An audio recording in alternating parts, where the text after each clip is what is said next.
पुढे महत्त्वाची बातमी आहे नाशिकमधून। नाशिकमध्ये मनसेनं आता शिवसेनेला पाठिंबा दिलाय आणि एकमेव नगरसेविकेचा शिवसेनेला हा पाठिंबा आहे।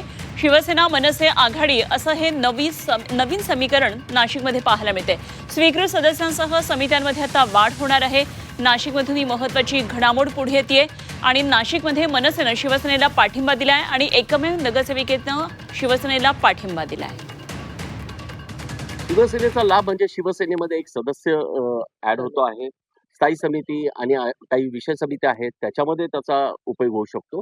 पण ह्या सगळ्या हे तर अंकाचे गणित झाले। आमच्या दृष्टीनं आमच्या विचारधारेचा एक पक्ष आमच्या बरोबर येतोय यापेक्षा आनंदाची बाब शिवसेनेला अजून कुठलीही नाही।